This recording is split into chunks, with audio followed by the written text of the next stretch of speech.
Hi campers, welcome back to another video! Woo! This week on Educating Ellie, we are doing something we've never done before, because if I did things I've done before, then you'd all get bored and you'd leave me and unsubscribe. So we're doing new things every week, woo woo woo! But this week in particular, we are going on a bookshelf tour. That is right, you guys are about to get to know this beautiful little wall of books that I sit in front of every week. So without further hesitation, let's get started. My bookshelves are naturally arranged in alphabetical order. Well, there's the rub. The books that you can see are all arranged in a lovely alphabetical order, or as close as I can make it so that all the books fit. But the books that are hidden behind them, the books that are hidden behind are not in alphabetical order. That's a disclaimer. I don't have the patience to do that. And I'm sorry. Anyhow, let's get started with A. Obviously, this is A to B, my little Rubik's Cube there in front of it. We've got my lovely collection of Famous 5 books that are slightly sun-worn, I think.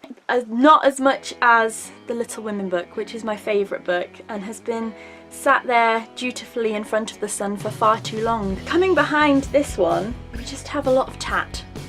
Tat, tat, tat. CDs, DVDs, technology. A One Direction CD that looks more like a book because I was really obsessed with One Direction when I was 16 and I bought the limited extended edition with the extra songs on, and it comes with a book explaining things about One Direction. Don't judge me! We're going to move on, however, to the next bookshelf, which I like to call Crime Corner. Look how many Agatha Christie's we've got going there, as well as all of the British Library modern crime classics. I mean, not all of them, 2 of them there. There's quite a lot more elsewhere. And then behind, quite a bit of teen fiction.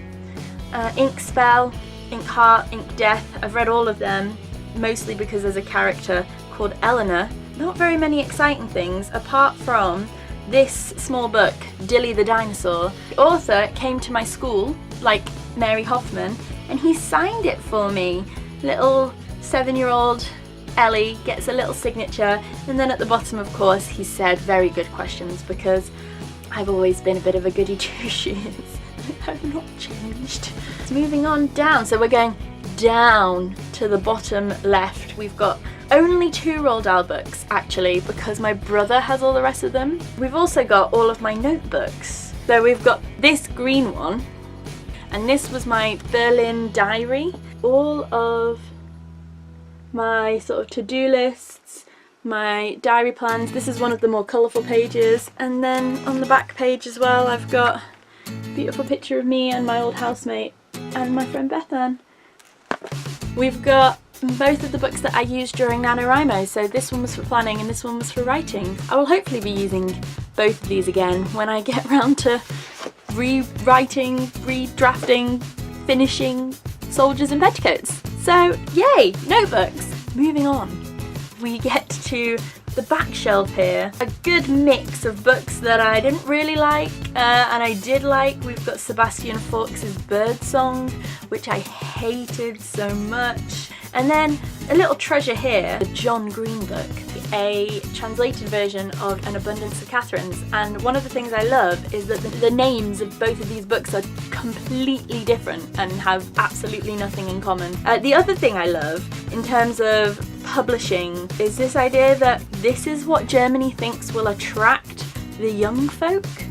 I mean, it's quite a boring cover, if you ask me. Anyhow, I've spoken enough about a book I've never read.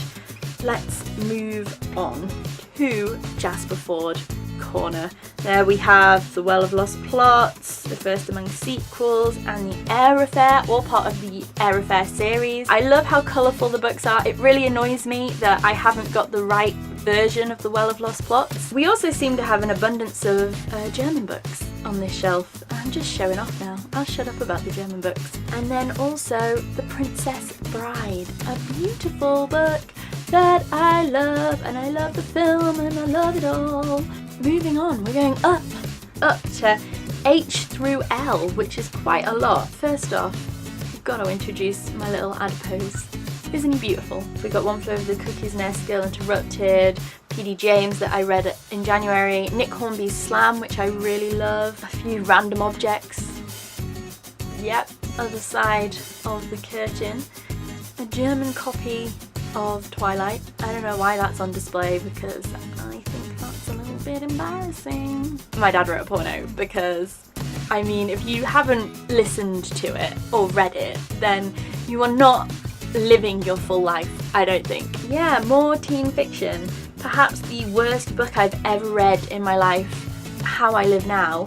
I know a lot of people absolutely love it, but I just have such bad memories of reading it. We've also got this thoroughly worn copy of St. Trinian's, which I don't even think is a proper book. I think it's a book that they published when the film came out, and once again ridiculously sun-kissed, unlike me. We get to Harry Potter Corner, plus Louise Renison, Lemony Snicket, basically just all of my favourite series from when I was a kid that have so many books that they've just taken up so much space. My Harry Potter books are well and truly sun-faded, sun-kissed. And you'll also notice I'm missing 2 of them because I've lent them to Jamie because he's never read Harry Potter. What else do we have here on this bookshelf? The books hiding behind are mostly the books that I read at university. So a lot of like Samuel Beckett from my modernism course and Joseph Conrad and Virginia Woolf. There's also a German copy of Harry Potter and a few like parallel texts that I don't think I would recommend. Yes, behind my beautiful copies of Lemony Snicket and sort of the beginnings of my Jacqueline Wilson collection, we've got the hardbacks, the big books that I'm hiding. Miranda Hart, Robert Galbraith. As we know, I love J.K. Rowling and I love crime fiction, so why wouldn't I love The Cuckoo's Calling? And we've also got my Stephen Fry autobiographies, and then this beautiful copy of Little Women by Louisa May Alcott that my cousins got me for my 21st birthday, and look how beautiful it is. It's shiny, it's smooth, it's like a proper, serious, oh yes, I own a library kind of book. Shakespeare next!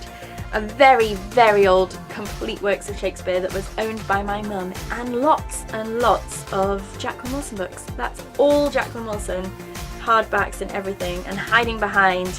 Now we're getting into the grittier stuff. We've got, you know, Tom Fletcher's The Creakers, a British Sign Language book. I also have this beautiful copy of Harry Potter and the Prisoner of Azkaban. It's the American copy that a friend of mine once brought me back from America, and it's actually been signed by the publisher, who says that this is a remedy for calculus because I was doing a lot of maths at the time and studying for my A-levels. The most embarrassing book on my bookshelf.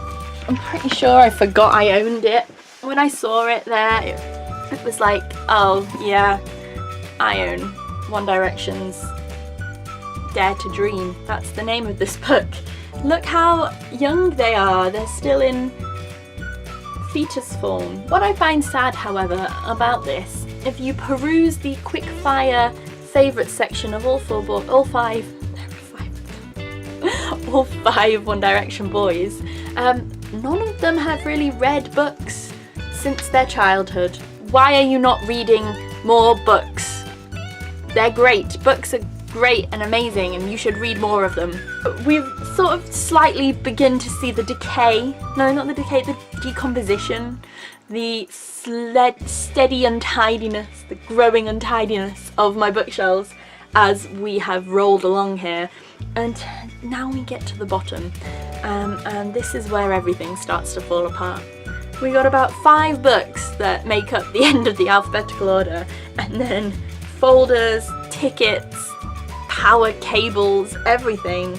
Calculus books, old trigonometry books from goodness knows when. The German cocktail book. It's basically all a mess of poetry, plays, reference books, things that I don't really know what to do with. It's all a bit of a mess, really. That's what we're taking away from this video, then I'm fine with it. We've also got this, which is perhaps one of my favourite books that I've ever owned, because I don't know what I was thinking when I bought it. I think I was overwhelmed by the picture of beautiful David Tennant, and I just had to buy it. I mean, any book with David Tennant on the front, ladies, you know what I'm saying. And it's called The Unofficial and Unauthorised Guide to Doctor Who.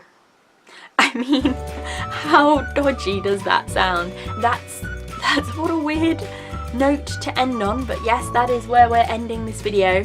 Thank you for watching my bookshelf tour. I hope you enjoyed it. I'm sorry that it's all such a mess. I'm not even sure of anything anymore. I'm 23, my brain doesn't work anymore. So, yeah. Next time I see you guys, I'm gonna be 23. So, see you losers. Bye! Hi guys, if you like this video, make sure you give it a like. And if you want to see more videos like this, hit that subscribe button down there. Thank you to everyone who liked my video last week. I was really proud of it. I want to do more videos like that where I go searching into bookshelves and bookshops and see what I can find.